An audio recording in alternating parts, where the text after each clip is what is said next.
Welcome to the Art of Money podcast with Art McPherson.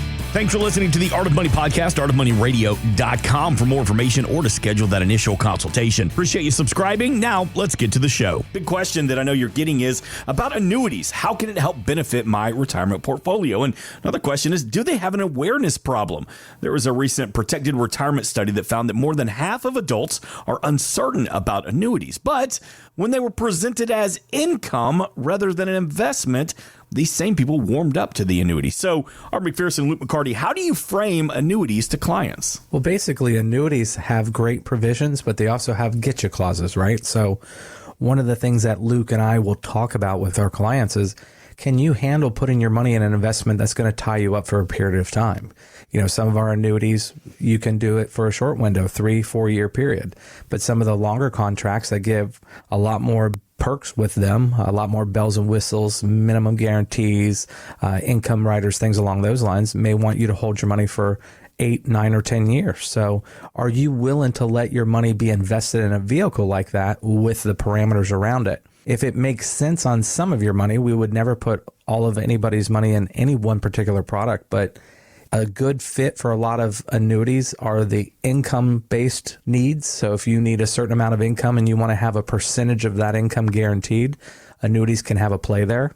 You also have to be concerned with liquidity, right? So when those curveballs of life happen and you need to pull $50,000 out to help your kids or your grandkids, this type of vehicle will be bad for that because there would be surrender charges and there would be fees associated with that kind of a transaction. Where they work really good is income. You can get a guaranteed income stream for your whole retirement and also provide a provision for your wife too, that it's there. And then when you both pass away, the kids and the grandkids get the cash that's left in the contract. So they can be a great vehicle if they fit what you're trying to do in retirement mode. Yeah, and right now, because interest rates are high, there's some really good guarantees on the income side when you look at these types of annuities. And like Art was saying, you know, the catch is you have to hold it for a longer period of time, potentially. And so it really just depends on your liquidity. But, you know, one that we like currently is with Nationwide. You know, Nationwide has a product right now that you get 8% while you wait. So you defer taking income, you're growing at least by 8% or the market. And then when you go to turn on income, you have a higher number you can pull income from for the rest of your life, guaranteed. You can choose single, you can choose joint. It's really up to you at that point. But when we think of annuities, you know, I had this question last week as well, was, well, when do I annuitize? Well, hopefully you get the right advice and you don't annuitize, because that's giving all your money to the insurance company and you don't have anything left as a death benefit. So this one specific one I was mentioning from Nationwide is, you know, you have the death benefit. So if you have income for 5, 6, 10 years, you know, whatever the contract value is at the date of your passing goes to your beneficiaries. It does not go to the insurance company. So we like those. And as I mentioned, you know, with interest rates as high as they are now from the Fed, from the treasuries, you know, these look even better on paper from a standpoint of, hey, what could my income be in the future? They look better now than they did 4 or 5 years ago. A lot of layers to an annuity, but it could really help out your overall plan. To figure out what's going to work best for you, talk to Art McPherson and Luke McCarty, 321-425-8550, artofmoneyradio.com. Also, one of the big conversations this time of this year, as we're kind of getting close to the end of the year, are about your taxes. And one way to limit your taxes in retirement is to take portions of your 401k, pay the taxes now, and convert the money to a Roth IRA. But to know if it'll benefit you, Vanguard says you need to look at your future income in retirement, or the break-even tax rate. So first and foremost, break-even tax rate. Talk to me about that. And is this the best option, or are there other factors? Well, that's exactly why we have Mark Bernard here for all of our clients. We do both of those analyses.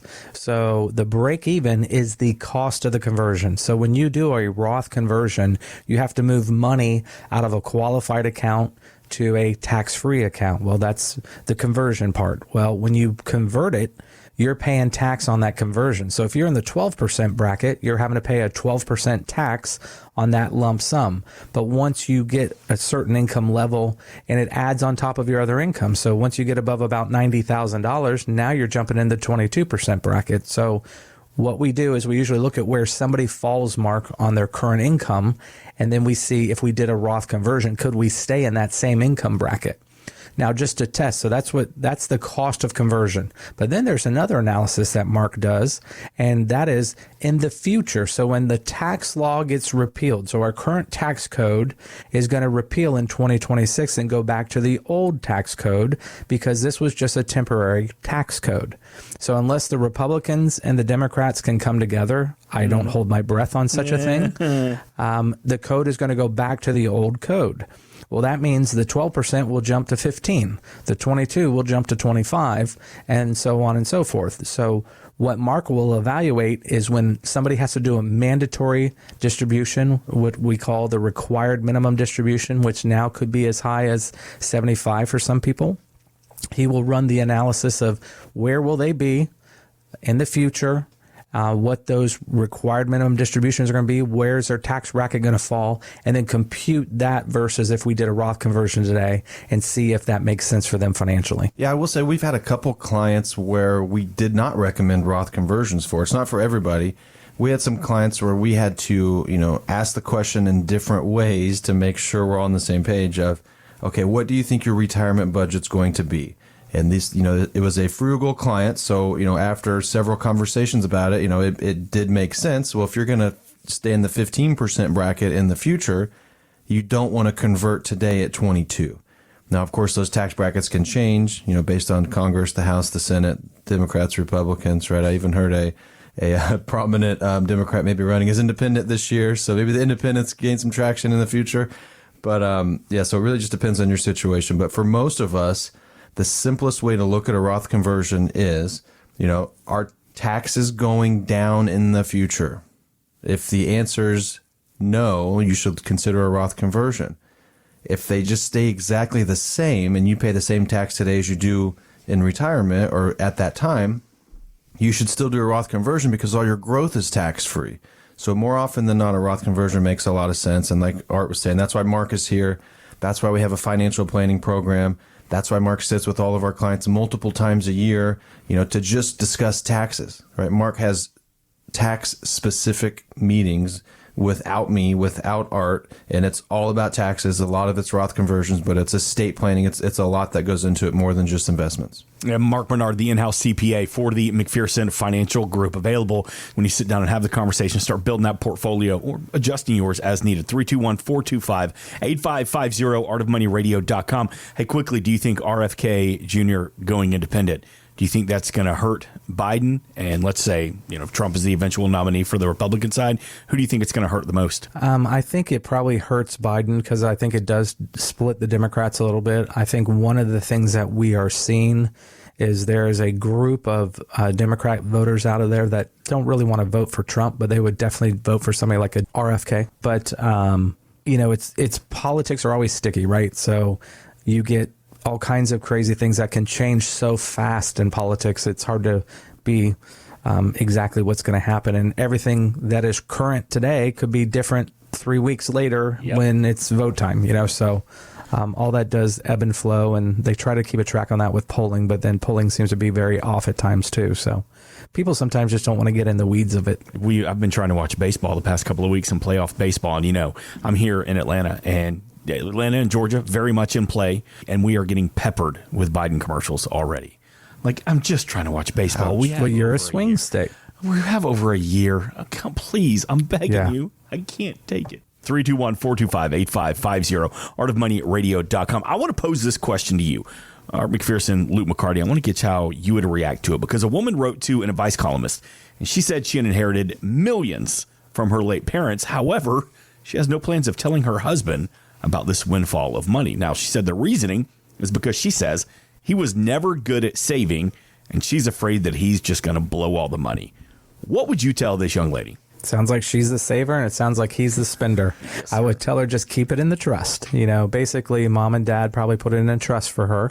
If it is in a trust, it's a non-marital asset, so she can take income off of it. She can share some of that income if she wants to, but she doesn't have to let him know how much is in there. She can just say, I have a trust that mom and dad gave me, and just say, we have some money that we can dip into here and there in case of an emergency, and keep it at that. Yeah, because as soon as she brings it out of that trust or whatever vehicle it's in that it's staying separate in, As soon as she brings it into that joint checking, it's a marital asset. As soon as she puts it into the house, it's a marital asset. We have these conversations with our clients who are setting up estate documents and saying, okay, well, you want to give X amount to each of your kids. Well, what about their spouse?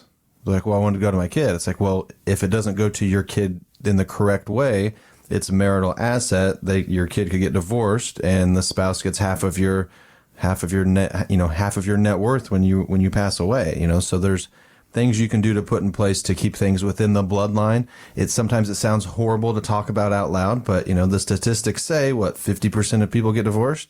Well, if you have two kids and they're both married, one of them is probably going to get hate to say it, right? One of them is going to get a divorce. So is the money staying with them, or is it staying with your ex son or daughter-in-law, right? So set things up correctly. It sounds like this is what they did. If this were our client, I'd say exactly what Art said, share it with him and your family, but it doesn't have to go into an account with him or her, because it's not their money. It's an inheritance. But, and I know you're not marriage counselors, but let's say he were to find out eventually. Yeah, I know, right? But when he would eventually, if he does eventually finds out that, his wife has millions of dollars, wouldn't that just cause more? Because I say, what do most people fight about? Money and then, bedroom antics. So, well, here's the thing that's fun. And here's the thing that's funny about a trust. When we talk about trust with people, there's a big conversation. Here's the trust. This is what I inherited from mom and dad. We have access to it. We can pull money from it, blah, blah, blah. And then that's usually the conversation. Now, if she got $10 million and then she didn't want to share it with them and it was in an individual account, that would be a source of irritation for the rest of their marriage. But because it's in a trust, it's usually a one conversation and done.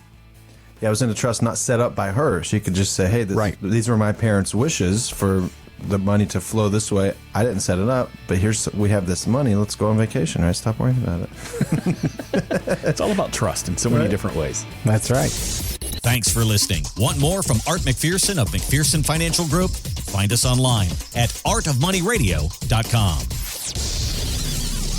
We are an independent financial services firm helping individuals create retirement strategies using a variety of financial and insurance products to custom suit their needs and objectives. Securities offered through World Equity Group, Inc., member FINRA and SIPC, a registered investment advisor. Investment advisory services offered through ProStatus Group, LLC. McPherson Financial Group and ProStatus Group, LLC are separate entities and are not owned or controlled by World Equity Group, Inc. Exposure to ideas and financial vehicles discussed should not be considered investment advice or recommendation to buy or sell any financial vehicle. Past performance is not a guarantee of future results. Investments can fluctuate and when redeemed may be worth more or less than when originally invested. Investment financial professionals are not licensed in all 50 states. Art McPherson is not affiliated with nor endorsed by the Social Security Administration or any other government agency and does not provide legal or tax advice. Please consult with your attorney, accountant, and or tax advisor for advice concerning your particular circumstances. Annuity guarantees rely solely on the financial strength and claims paying ability of the issuing insurance company. By contacting us, you may be provided with information about insurance and annuity products offered through Arthur McPherson. Florida Insurance License number A174725. Today's show has been a work of art.